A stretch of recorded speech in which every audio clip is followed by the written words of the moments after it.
자, 안녕하세요. 일주일 만에 돌아온 일주일하고 하루 만에 돌아온 철학 산책입니다. 지난번에 맹자 진심 하편을 다 읽었기 때문에 이제 맹자를 다 읽은 게 됐죠, 완전히. 이번에는 한비자입니다. 한비자. 한비자 근데 좀 깁니다. 이걸 언제 내가 다 읽을 수 있을지 모르겠네요. 첫 번째 편은 초견진입니다. 초견진. 초견진.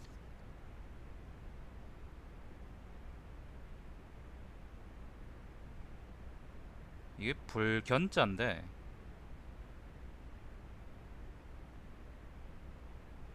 현으로 읽어야 되냐? 이걸 견으로 읽어야 되냐? 보통 견으로 읽는 것 같은데. 안녕하세요. 일단 저는 견으로 읽죠. 한비자의 직접 저작이다라고 얘기하기는 조금 어려워 보이는 그런 글이다라고 하는데 아마 첫 편들은 이럴 겁니다. 자, 아무튼 한비자가 누군지는 아시죠, 그죠? 한비자가 누군지는 아실 거고, 한비자는 전 읽어본 적은 없는데 한 번도 제대로 읽어본 적은 없어요. 예전에 이제 그냥 그 토막토막 읽어본 적은 있는데 전체를 다 읽어본 적은 없고요. 좀 내용이 들쑥날쑥한 그런 게 있다고 하고, 맹자도 가끔 보면은 이게 맹자가 쓴 글인지 맹자가 안 쓴 글인지 그렇게 불분명한 부분들이 있었죠, 그죠? 가끔 이제 내용상 맥락상 상관없는 이야기가 끼어드는 같은 그런 글들이 있었고, 그리고 장자에도 그런 게 가끔 있었고, 그죠? 한비자도 그렇답니다. 한비자는 엄청 긴데 긴 만큼 또 한비가 직접 쓴 글이라고 생각하는 그런 상당히 적다고 합니다. 일단 근데 한번 읽어보죠. 자, 초견진입니다. 초견진. 신이 듣기로는 알지 못하면서 의견을 말하는 것은 지혜롭지 못하고, 알면서도 의견을 말하지 않는 것은 충성스럽지 못한 것이다라고 했습니다. 신하로 있으면서 불충하면 죽어 마땅하고 의견을 말하며 마땅하지 않아도 또한 죽어 마땅한 것입니다.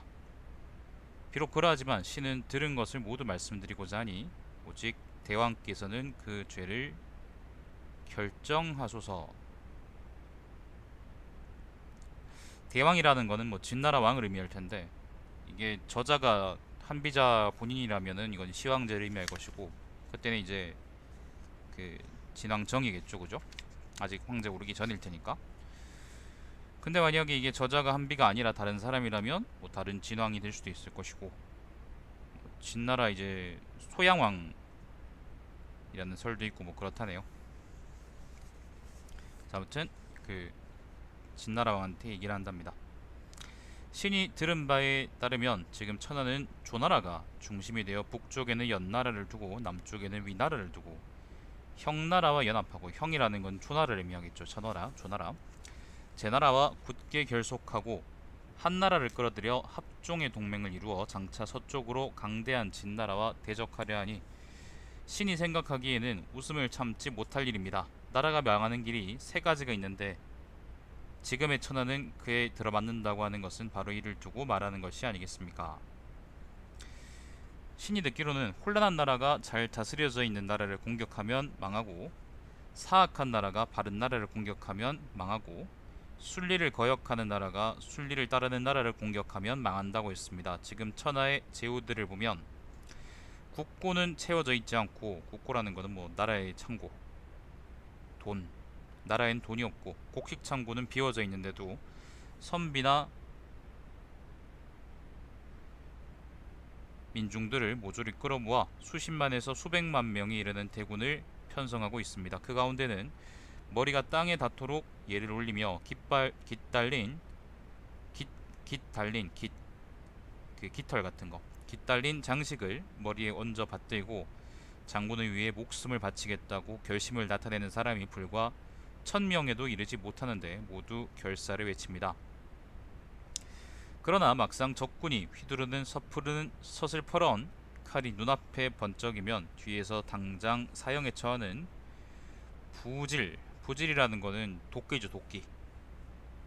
부질로 위협해도 달아나며 죽으려 하지 않을 것입니다. 여기 그 당장 사형에 처하는 부질로 위협한다는 거는 이제 그때 군대라는 게 이제 징집군이니까 한국군하고 비슷하죠, 그죠? 징집군인데다가 옛날에는 뭐 지금처럼 군사교육을 빡시게 하지도 않았으니까 이제 그 사기가 한번 밀리면 그냥 쭉 다 도망가 버리는 건데, 그걸 막기 위해서 이제 뒤에서 그 부사관이나 상교 같은 놈들이 이제 그 도끼 같은 거 들고 도망친 새끼는 다 뒤진다 그러면서 있는 거지.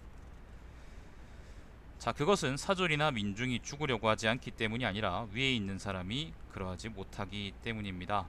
말로는 상을 준다고 하면서 주지 않고, 말로는 처벌을 엄하게 한다고 하면서 실제로는 행하지 않아 상벌을 믿을 수 없으니,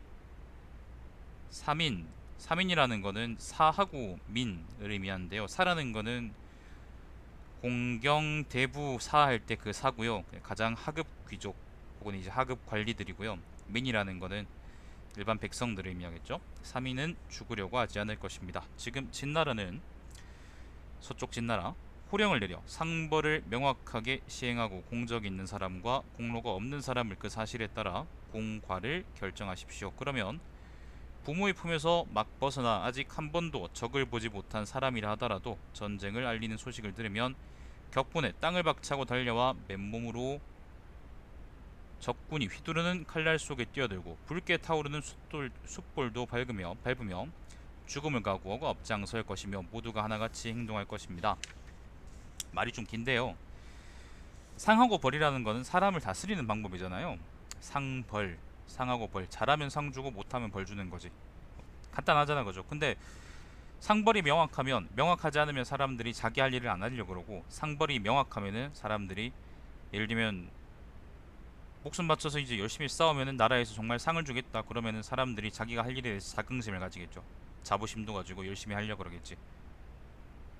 그 얘기를 하는 거예요. 다른 나라들은 그런 게 잘 안 되는데 진나라는 상벌을 명확히 해서 아주 정치를 잘하고 있다 라고 이제 한비자가 혹은 욕을 쓴 사람이 얘기하고 있는 거죠. 지금의 국방군. 지금 현역병들이나 뭐 공익도 마찬가지고 하는 일 아무리 열심히 해봤자 결국 족뱅이밖에 더 안 치니까 열심히 뭘 하고 시켰어요. 그죠? 자, 무릇 죽음을 각오하는 것과 어떻게 해서라도 살려고 결심하는 것은 그 결과가 같지 않습니다. 그러니 민중이 죽음을 각오하는 것은 용감히 싸우다 죽는 것을 귀하게 여기기 때문입니다. 무릇 한 사람이 죽음을 각오하고 용감하게 싸우면 10사람의 적군을 상대할 수 있고, 10사람이면 100명을 감당할 수 있고, 100사람이 그렇게 싸우면 1000사람에게 대항할 수 있고, 만약 1000명이 그러면 10,000명을 이길 수 있으며, 10,000명이면 천하의 모든 적을 이길 수 있습니다. 지금 진나라의 땅은 긴 곳을 잘라 짧은 곳을 메워서 방형으로 계산에 측량한다면 사방으로 수천리에 달하며 훌륭한 군사는 수백만 명이 이르고 있습니다. 넓다 그런 말이에요. 넓고 세다 그런 말입니다. 진나라의 위험 있는 호령과 공정한 상벌제도, 지세에 유리한, 지세라는 거는 이제 진나라 땅이요, 국토가 방어하기 좋다 뭐 그런 말이겠죠. 지세에 유리한 점 등은 세상에 있는 그 어느 나라와도 비교할 수가 없습니다. 이와 같으니 천하의 제후들과 다투게 되면 천하를 통일해 영유하고도 그 힘이 남을 것입니다. 진나라는 싸워서 이기지 못한 적이 없고 공격하여 쟁취하지 못한 적이 없으며 대항에 패배시키지 못했던 적이 없는데 그 결과 영토를 사방 수천리가 되도록 넓혔으니 이것이 곧 큰 공적인 것입니다. 그런데 지금 군사력은 무뎌졌고 민중은 지쳤으며 쌓아두었던 저축은 바닥이 드러났고 농토는 황폐해졌고 곡식 창고는 텅텅 비었으니 사방 이웃의 제후들은 복종하지 않고 패왕이라는 명성은 이루지 못하고 있습니다. 이렇게 된 까닭은 다름이 아니라 대왕을 위해 책략을 꾸며야 할 신하들이 모두 충성을 다하지 않았기 때문입니다.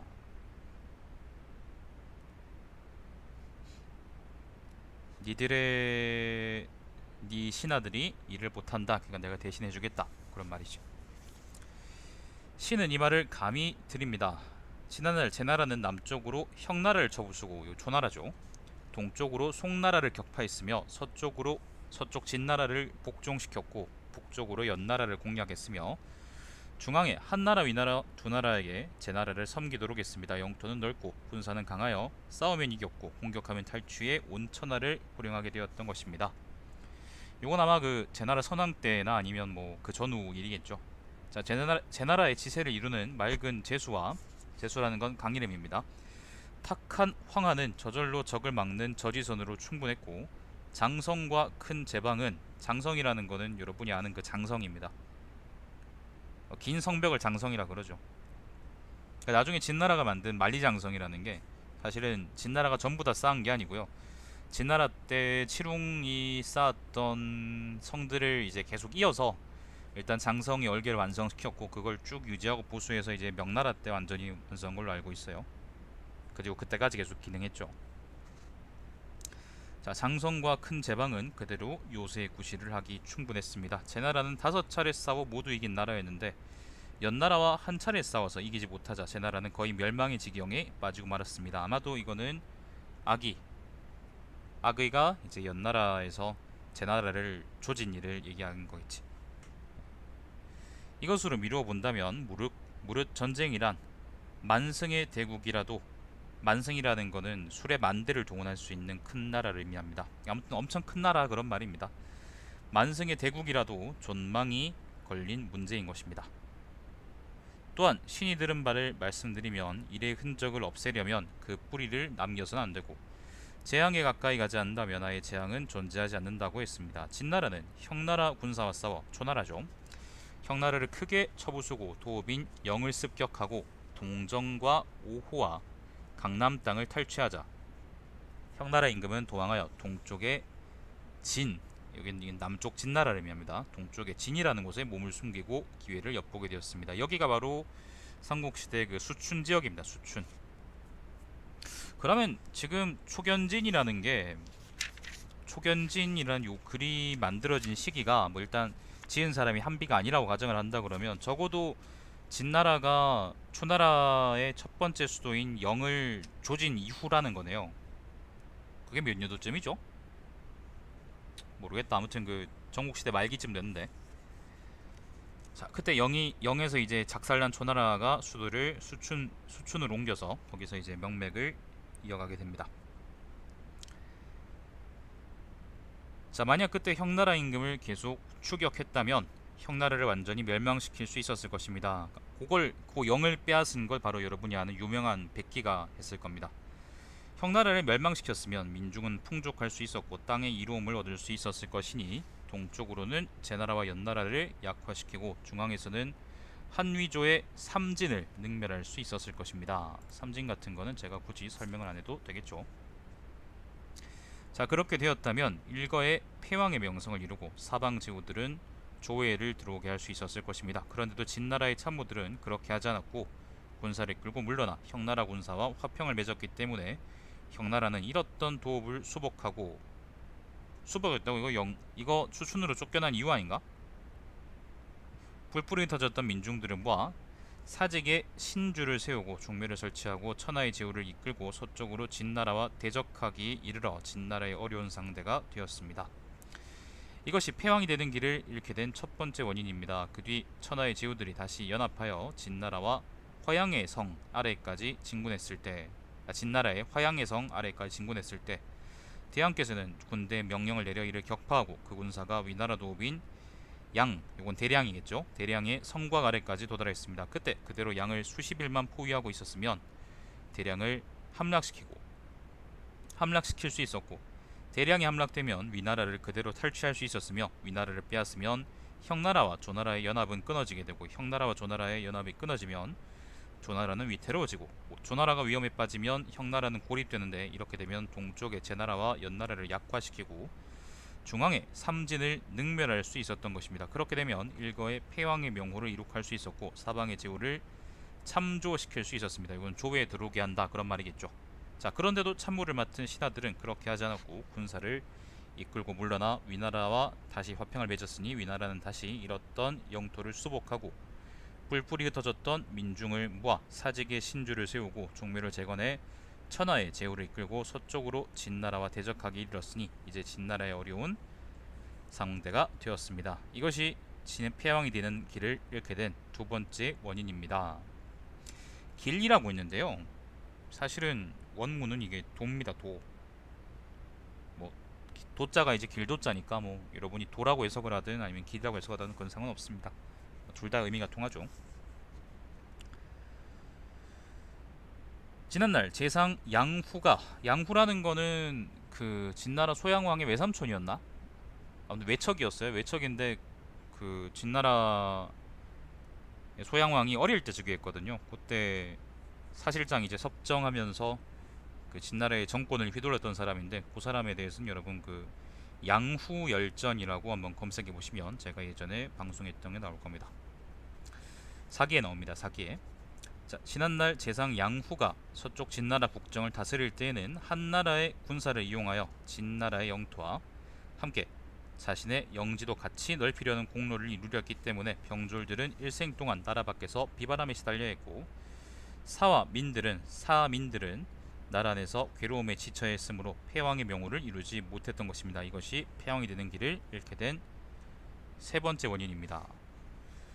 이렇게 첫 번째, 두 번째, 세 번째 원인을 들었는데, 이게 바로 이제 진나라가 옛날에 이미 천하를 통일할 수 있었지만은 통일을 못하게 된 원인들이고, 그 원인들은 사실 세 번째에 나온 이제 양후밖에 명확하게 나오진 않았지만은, 양후와 기타 이제 그때 당시에 진나라의 집권자들이 한타를 날릴 수 있었는데 그 한타를 못 날리고 자기 욕심 채우기에 급급해서 군대를 물렸기 때문에 통일하지 못했다, 이런 말이라고 우리가 생각을 할 수 있겠죠.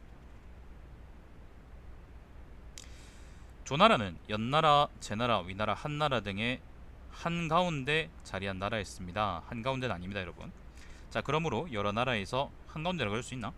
자, 여러 나라에서 흘러들어온 민중들이 모여 사는 나라로서 그들은 경박하여 군사로는 쓰기 어려울 뿐 아니라 윗사람의 호령으로 잘 다스려지지 않고 상벌이 확립되지 않아 미드려들지 않았으며, 지세, 땅의 세는 심히 불편해 위에 있는 자가 그 민중의 힘을 다 발휘시킬 수 없었습니다. 그것은 나라가 멸망할 형세인데도 사실은 그렇진 않았습니다. 왜냐하면 조나라가 진나라에 상당히 잘 맞서 싸웠기 때문에 사실은 이제 생각보다 그렇게 위태롭진 않았습니다. 멸망할 형세인데도 민중을 걱정하지 않고 그 사와 민들을 모조리 징발해 장평이라는 성곽을 지키는 군사로 보내 한나라의 상당을 탈취하려고 싸웠습니다. 요게 바로 그 여러분이 아는 그 장평대전인데요. 한나라의 상당 땅을 내가 그때 어렴풋이 기억이 나는데 진나라한테 주려고 했는데, 주려고 했었나? 아니면 진나라가 그걸 빼앗으려고 그랬나? 근데 그걸 이제 그 조나라가 안된다, 저거 진나라 넘겨주면 안된다 그래가지고 아마 상당을 지키려고 원군을 보냈던 것 같은데, 그게 아마 장평이었을 거예요. 아마 그랬을 거예요. 아무튼 정확히는 기억이 안 나는데 대충 얘기가 그랬던 것 같아요. 자, 이때 대왕께서는 진나라 군사에 명령을 내려 이를 쳐부수고 무한군이 이끄는 군사를 격파하고 항복시켰습니다. 뭐라고? 무한군이 이끄는 군사를 격파하고 항복시켰다고? 아, 그랬나요? 고맙습니다. 아, 백기 완전, 맞아요. 잠깐만, 이거 원문 좀 봅시다. 원문. 대왕께서는 진나라 군사에 명령을 내려 이를 쳐부수고,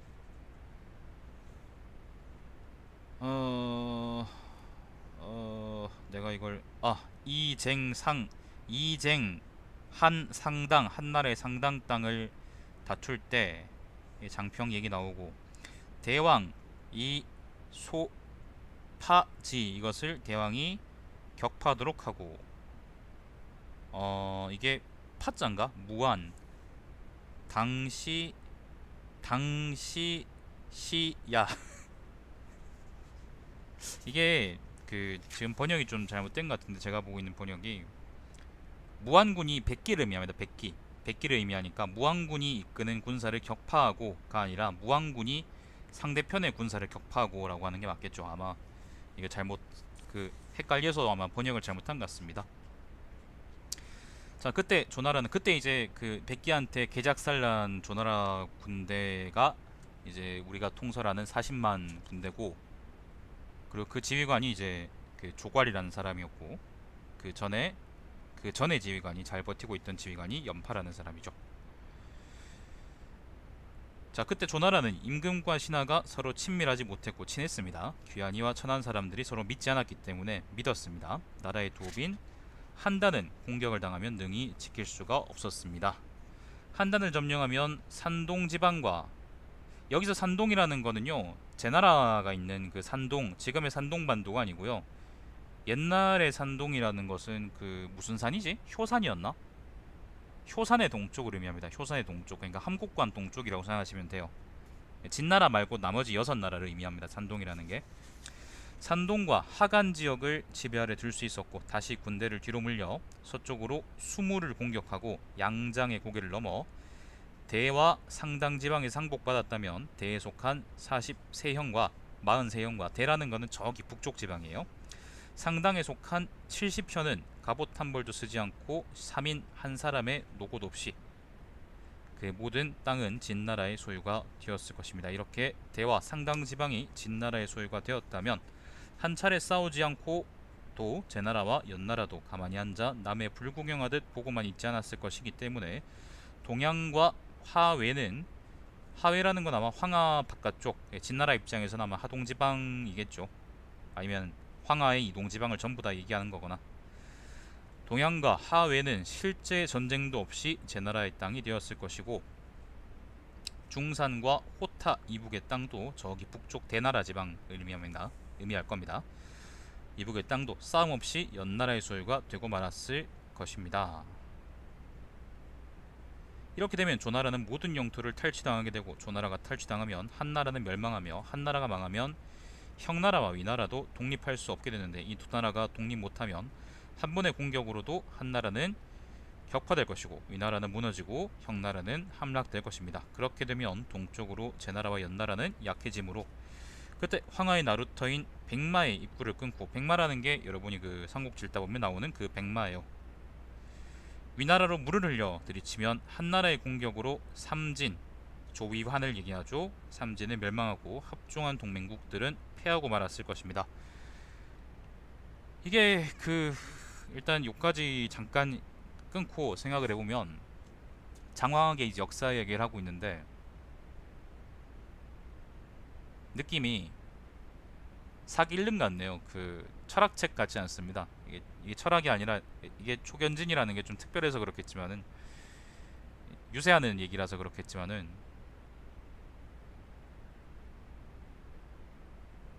이게 철학책 같지가 않고 역사책 같아요. 계속 그 관련된 얘기를 합니다. 사기도 서술 방식이 사실 이거하고 되게 비슷하거든요. 자, 그렇게 되면 대왕께서는 좋은 예복을 입고 팔짱을 끼고는 아무 일을 하지 않으셔도 천하의 지우들이 차례차례 와서 복종하게 되고 패왕의 명호를 세상에 떨칠 수 있게 되는 것입니다. 그런데도 참모를 맡은 신하들은 그렇게 하지 않고 군대를 인솔해 물러나 다시 조나라와 화평을 맺었습니다. 그렇지, 아주 좋은 요약이다 이거. 무릇 대왕의 현명함과 신나라 군사처럼 강한 군대가 있는데도 패왕의 성업을 저버리고 성스러운 업적을 저버리고 조금의 영토도 얻은 바 없이 오히려 멸망 직전에 있는 조나라에 속았다는 것은 참모를 맡은 신하들이 졸렬했던 탓입니다. 멸망했어야 할 조나라는 망하지 않았고 마땅히 패자가 됐어야 할 진나라가 폐업을 이루지 못했음은 천하제후들이 본래 진나라의 모신의 능력 정도를 헤아리고 있었다는 것으로, 그것이 첫 번째 과오입니다. 모신이라는 것은 책사들요. 이내 사조를 모조리 징발해 한단을 공격했으나, 한단이라는 것은 조나라의 수도죠. 함락시키지 못하고 갑옷을 버리고 큰 화를 짊어진 채 겁에 떨면서 퇴각했는데, 그것은 천하제후들이 진나라의 무력을 힘을 헤아리고 있었다는 것으로, 그것이 두 번째 과부입니다. 군대를 이끌고 물러나 이성 아래에서, 이성이라는 것도 이건 지명이겠죠. 휴식하고 있을 때 한편으로 대왕께서 군대를 통합해 이끌고 오셔 합류하여 맞아 싸웠는데도 이기지를 못하고 또한 그대로 머무를 수 없는 처지인데다가 군사들은 지쳐 도망하여 귀환할 수밖에 없었는데, 그것은 천하제후들이 본래 진나라의 공력을 헤아리고 있었다는 것으로 세 번째 과오입니다. 이것은 안으로는 이쪽 참모를 맡은 신하들의 능력 정도를 헤아리게 되었고, 그러니까 우리 국내 사정이 속속들이 쟤들한테 밝혀졌고, 밖으로는 우리 힘의 한도를 내보이게 된 것입니다. 우리가 이 정도까지밖에 안 된다는 것도 사람들이 다 알게 되었다라는 말이죠. 이로 미뤄 본다면 신이 생각하기에 제가 생각하기에 천하의 제후들이 합종하기는 어렵지 않을 것입니다. 나라 안에는 우리 군사가 손상되었고 사와 민은 지쳐 있으며 저축은 메말랐고, 그러니까 저축이라는 건 이제 그거죠. 그 곡식을 의미하겠죠. 곡식은 메말랐고 논밭은 황폐하고 곡식 창고는 비었으며 저축은 돈이 없구나. 밖으로는 천하의 제후들이 굳게 결속하고 있으니 바로 없건대 대왕께서는 이런 점을 깊이 생각하셔야 할 것입니다. 일단 시점으로는 장평대전 이후죠. 장평대전 이후고 진나라가 한번 핀치에 몰려 있다는 것 같은데, 근데 진왕 정때, 그러니까 시황제 때는 사실 이러진 않았거든요. 역사적인 내용이 이게 한비가 진짜로 시황제 때 유세하던 때 쓰인 글인지 아니면 그렇지 않은지에 대해서는 우리가 좀 생각할 필요가 있는데, 근데 제가 예를 들면 뭐 이걸 다 이제 분석하면서 말씀드릴 수는 없고요. 뭐 사기 내용을 가져와 가지고 이제 몇 년에 무슨 일이 있었는데, 아마 이걸 통해서 이걸 토대로 생각했을 때 아마 한비자의 초견진 편은 예를 들면 언제 쓰였던 것일 것이다 라고 우리가 추측할 수는 없고, 그냥 한번 읽어보시고 대충 이런 느낌이다라는 걸 여러분이 쉽게 아시면 될 것 같습니다. 내용 자체는 어렵지 않잖아, 그죠? 내용은 굉장히 쉽습니다. 제가 생각하기에 이거는 철학이라기보다는 일단 초견진 편은 역사에 가까운 것 같아요. 철학은 딱 하나입니다. 딱 한 문장입니다. 아까 판다가 얘기한 것처럼 니들 신하들이 일을 못하니까 내가 잘 해주겠습니다 라는 겁니다. 내가 잘할 수 있습니다 라는 거죠. 자기 어필입니다. 신은 이러한 말을 들었습니다. 무서워 부들부들 떨면서 나날이 그날을 삼가고 진실로 그 도를 삼가면 천하를 능히 소유할 것이다 라고 한 이 말은 어째서 그렇다는 것을 알 수 있겠습니까? 옛날 은나라의 주왕이, 그 폭군이죠, 천자의 자리에 있을 때 천하의 군사 100만 명을 거느리고 출정하면서 좌군 왼쪽 군대는 기수의 골짜기에서 물을 먹이고 우군은 원수의 골짜기에서 물을 먹였는데 둘 다 지명이겠죠. 강이름. 기수의 물이 마르고 원수의 물이 끊어져 흐르지 않을 만큼의 군세로 주나라의 무왕과 대적해 싸웠습니다. 그때 무왕은 아버지의 상중이라 흰 갑옷을 입은 군사 3천을 이끌고 겨우 하루를 싸운 끝에 주왕이 도읍을 격파하고 그를 사로잡았으며 그 땅을 점령하고 그 민중을 차지해버렸는데도 사람들은 은나라를 애처롭게 여기지 않았습니다. 또 진나라, 요거는 북쪽 진나라입니다. 삼진의 진나라의 지백은 자기 나라와 한위 세 나라의 군사를 이끌고 조나라의 양왕을 진양에서 공격했는데 강물을 끊어 수공하기를 3개월이 되어서야 겨우 성을 함락시키게 되었습니다. 요거는 이제 그 진나라가, 북쪽 진나라가 삼진으로 분열될 때 당시의 이야기예요. 그 지백, 지씨, 중행씨, 범씨, 뭐 조씨, 위씨, 한씨 이렇게 6나라로 쪼개져 가지고 서로 치고받고 싸울 때 이야기입니다. 요거는 제가 역사를 따로 더 설명드리진 않을 테니까 사기를 읽으시거나 아니면 역사 개론서를 읽으시거나 개설서를 읽으시거나 아니면 상식을 기르시거나 아니면 아들내미한테 물으시거나 그러시면 됩니다. 아들내미도 물으면 제사를 지내서 제사 지낼 때 아버지한테 물어보십시오. 자, 그런데 양왕은 거북이 등에 구멍을 뚫어 점을 치고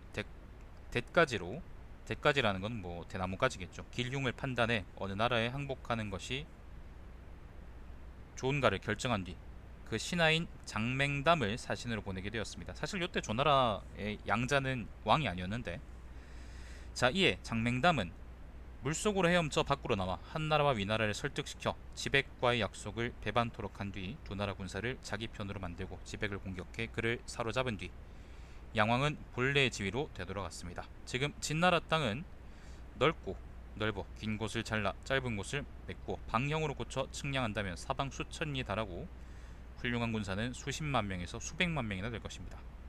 진나라는 호령은 엄하고 상벌이 공정하며, 이거 아까 나왔던 얘기 아니야? 지세에 유리한 것은 천하에서 이와 같은 나라가 없습니다. 이러한 상황에서 천하의 제후와 다툰다면 천하를 능히 통일하여 소유할 수 있을 것입니다. 신이 죽기를 각오하고 바라는 바를 대왕께 베푸어 말씀드리는 까닭은 천하 제후들의 합종을 깨고 조나라를 취하고 한나라를 조지고 형나라와 위나라를 신하로 삼으며 제나라와 연나라를 가까이 하셔 폐왕의 명호를 이룩하고 사방의 제후들을 조회에 나오도록 하도록 하는 방법을 여쭙고자 하는 것입니다. 대왕께서 만약 저의 말을 들었는데도 일거의 천하의 제후들이 합종한 맹약이 깨어지지 않고 조나라를 취하지 못하며 한나라는 멸망하지 않고 형나라와 위나라가 신하로 복종하지 않으며 제나라와 연나라가 가까워지지 않아 패왕의 명호가 이룩되지 않고 사방의 제후들이 조회를 오지 않는다면 대왕께서는 신을 참형에 처하시어 임금을 모반한 주동자로서 불충한 자임을 나라 안에 널리 알리도록 하십시오. 내 말을 들으면 다 잘됩니다. 내 말은 무한단물입니다. 뭐 그런 말입니다.